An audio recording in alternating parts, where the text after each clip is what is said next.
अच्छा, मेरे पर एक ये भी एलिगेशन है कि जी मैं शायद पीटीआई की फेवर करता हूँ। मैंने आज तक पीटीआई की फेवर नहीं की। हाँ, कभी कभार जो प्लानिटरी कंडीशन है, इमरान के जो हालात हैं, जो उनका चार्ट है, उसके ऊपर बात करता हूँ, क्योंकि इमरान ही का चार्ट मेरे पास है, बाकी किसी का चार्ट ही नहीं मेरे पास। अगर बाकी किसी का चार्ट हो, किसी का डेट ऑफ बर्थ एक्चुअल हो, तो मैं दिन इंशाल्लाह ताला मैं उन पर भी बात करूँगा। इसलिए मैं बात नहीं करता उनके ऊपर, क्योंकि मेरे पास चार्ट नहीं है। मैं बात करता हूँ पाकिस्तानी चार्ट को देखकर या इमरान खान का चार्ट को देखकर, या जो वक्त चल रहा था उसको देखकर मैं बात कर लेता हूँ। यहाँ लोग मेरे पे इल्ज़ाम लगाते हैं कि जिन मेरे बिल्कुल नहीं, मेरा तो काम है प्लानिटरी कंडीशंस को पढ़ना, उसको देखकर आगे बात करना। यहाँ पे लोग कहते हैं पिछले 3 सालों से जो हो रहा है कि इमरान की हुकूमत चली जाएगी, मैं देखता हूँ एस्ट्रोलॉजी के पॉइंट ऑफ व्यू से, मैं कहता हूँ नहीं जाएगी, तो मैं पीटीआई का बन जाता हूँ। हालांकि पीटीआई का मैं कभी भी नहीं हूँ, क्योंकि पीटीआई में खुद बड़े लैंड माफिया लोग रहते हैं, बड़े करप्ट लोग रहते हैं।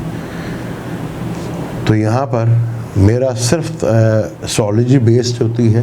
तो इमरान को भाई वज़ीर आज़म इस वक्त पाकिस्तान के, उन पर बात करना बनती है। अब अपोजिशन फिर ख्वाब देख रही है, उनके ख्वाबों की भी बात करनी पड़ती है, क्योंकि आपने ये देख लिया कि 11 जमातें होके भी वो कुछ नहीं कर पाई। ये देखना पड़ेगा क्या कमज़ोरी है और सिलेक्टर्स जो हैं कौन है।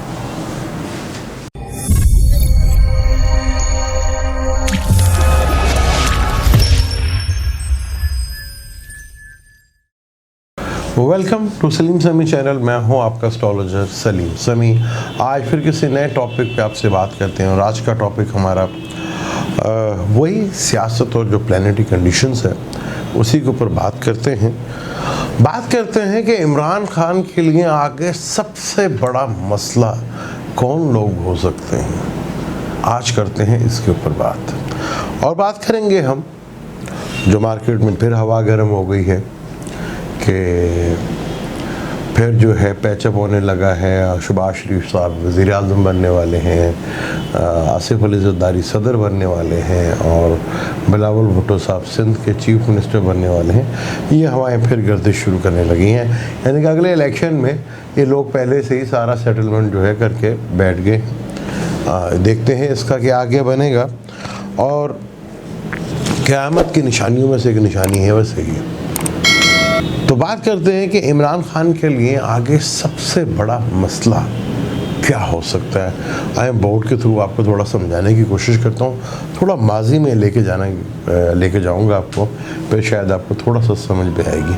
आई एम बोर्ड के ऊपर चलते हैं, आए बोर्ड के थ्रू समझने की कोशिश करते हैं। मैं क्यों कह रहा हूँ कि इमरान के लिए आगे सबसे बड़ा मसला कौन से लोग हो सकते हैं। खैर उनमें ये सारी हमारी अपोजिशन है, और लेकिन बोर्ड के थ्रू समझाने की कोशिश करता हूँ, फिर आगे बात करते हैं। ये 11 नंबर जहाँ पे लिखा हुआ है, ये है एक्वेरियस, जमनाय और लिब्रा। ये जो ट्राइंग कहलाती है, ये एयर एलिमेंट ट्राइंग कहलाती है। अगर माजी में आपको लेकर चलूँ, सन 2002 से लेकर आगे तक का टाइम, जब सैटर्न एरियस से टॉरस से निकला था और जमनाय में आया था, यानी कि यहाँ पर आया था। और सैटर्न का ताल्लुक प्रॉपर्टी से भी होता है, सैटर्न का ताल्लुक भी प्रॉपर्टी से है, मार्स का भी ताल्लुक है, और वीनस का भी होता है। सैटर्न जब एयर एलिमेंट में 2003 में आया, तो पाकिस्तान में बल्कि पूरी दुनिया में आपने देखा कि प्रॉपर्टी का एक बड़ा बूम सा आया कि पूरी दुनिया जो है सिर्फ बिजनेस जो है वो प्रॉपर्टी को समझने लगी।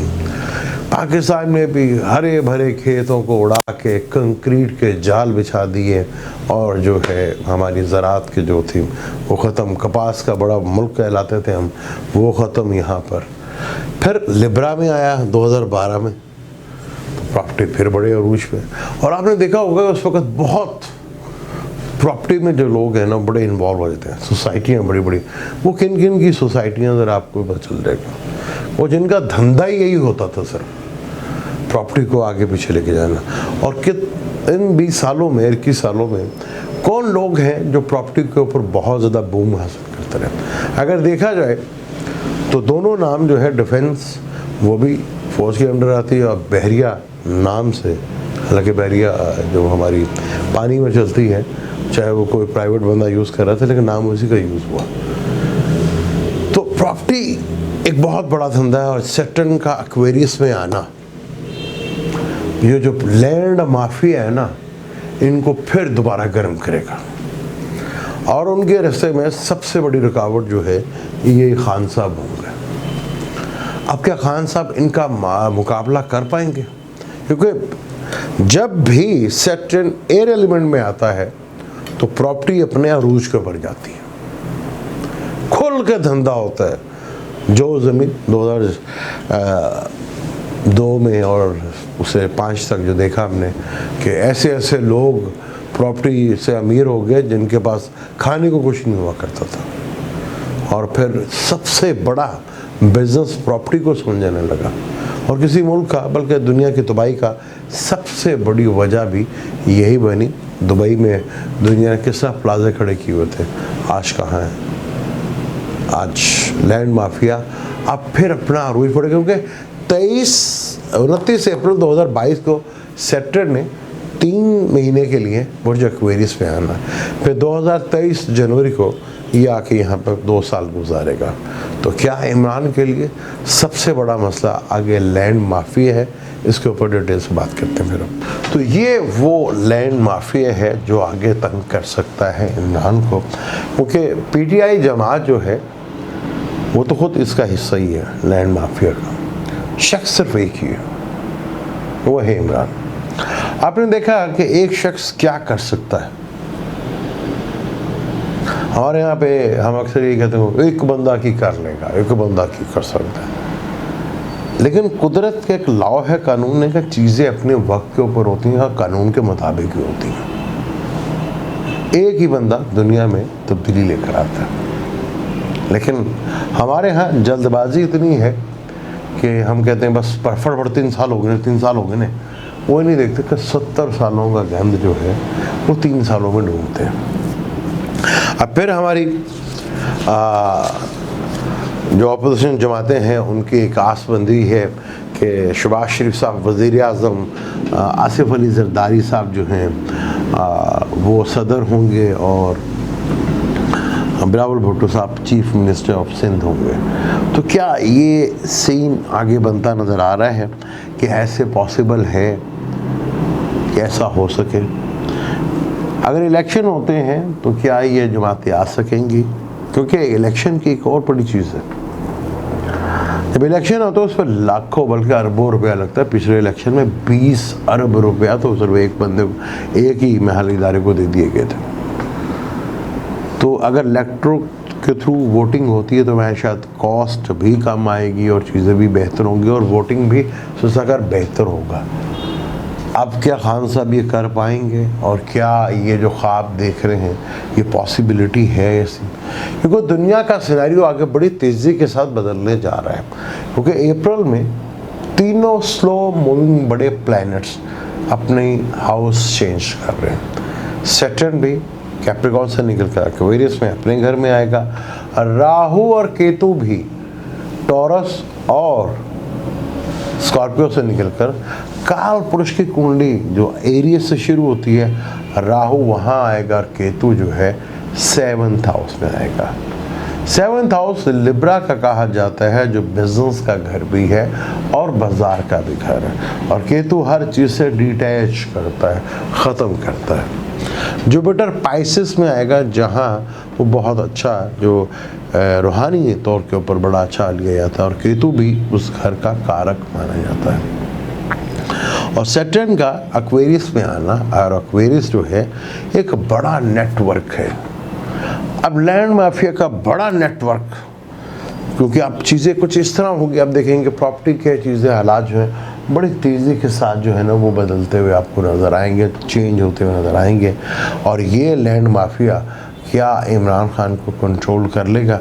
और जो ये लोग ख्वाब देख रहे हैं, क्या ये ख्वाब कभी उनके सच साबित होंगे? क्योंकि आगे दुनिया का जो सिनेरियो बनने जा रहा है वो बड़ा ही टफ है।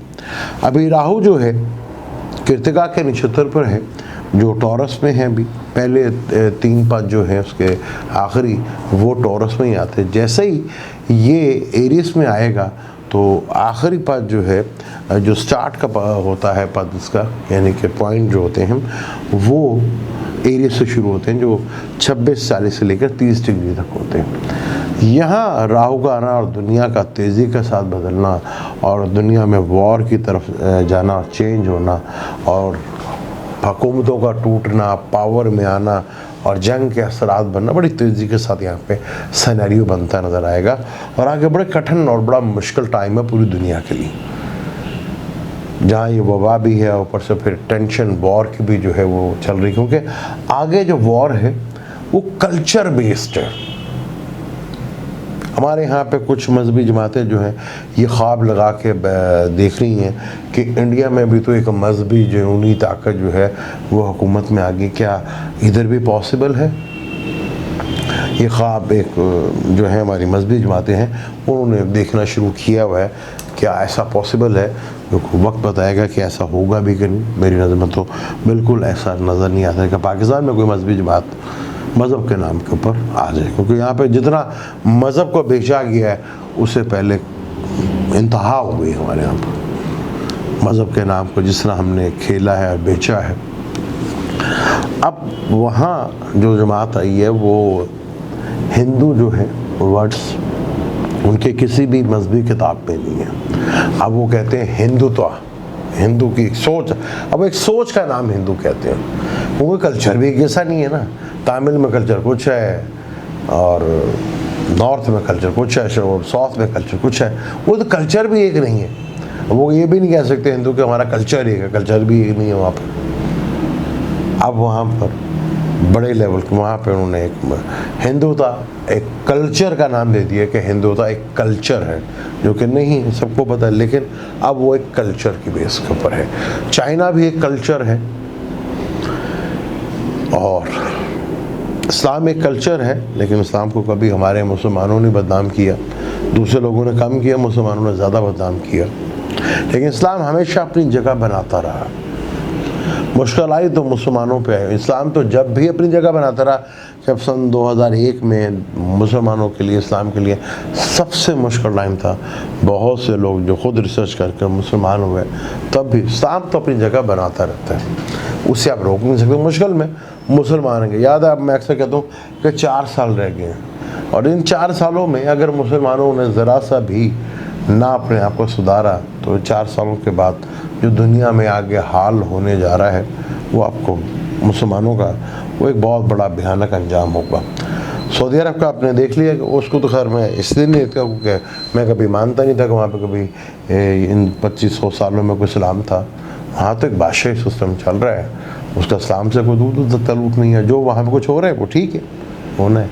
वो इस्लाम ने दोबारा उठना है और दोबारा अरूज पाना। वो अरब तो ज़मीन नहीं है वहाँ पर, ना अरब से है। और हमारे यहाँ पे लोग तुर्की सांस लगा के बैठे हुए हैं कि तुर्की होगा। वो तुर्की को सब कुछ भी नहीं होना। कोई ख्वाब है कि तुर्की दोबारा जो है वो बड़ी पावर बनेगा, ये भी एक सुहाना ख्वाब है। वो जो पाबंदी हटेगी तो सिर्फ पैसे का चक्कर है, पैसे उसे बोले मिल जाएंगे। बाकी अगर वो दुनिया पर राज करने का कोई लोग ख्वाब देख रहे हैं तो वो ख्वाब ही एक है। तो वो कौन सी सरजमीन हो सकती है जहाँ से इस्लाम ने दोबारा अपनी तरफ से उठना है और वहीं से इस्लाम जो है दोबारा उठेगा, क्योंकि अरब तो ख़त्म और तुर्क भी ख़त्म। वो कौन सी सरजमीन होगी? और जो अपने आप को अब मुसलमान कह रहे हैं, 4 साल के बाद जो उनका हाल होगा अगर अपने आप को सुधारा नहीं, तो ये तो दुनिया का सिनेरियो इस तरीके से बदलने जा रहा है। आगे बड़े लेवल के ऊपर जो है ट्रबल्स वो चीन, पाकिस्तान, इंडिया और अमेरिका और रशिया और तो तुर्की जो है बड़े लेवल के ऊपर यहाँ पर सिनेरियो जो है चेंज होते नजर आ रहे हैं। और जहाँ पे जंग के हालात बड़ी तेज़ी के साथ बनते हुए नजर आएंगे। ईरान, इसराइल, हालांकि अब देखें ना सऊदी अरब में जमातियों अपना जो तबलीगी जमात है उस पर पाबंदी लगा दी कि ये दहशतगर्द हैं। अगर यही तबलीग उन्होंने इसराइल में यहूदियों को की होती तो शायद वो लोग कुछ सुधर जाते हैं, या उनका कम से कम मैसेज तो चला जाता ना। उनका तो काम मैसेज देना था और जिनको दिया उन्होंने पाबंदी लगा दी कि भागो यहाँ से। तो हमें सोचना पड़ेगा।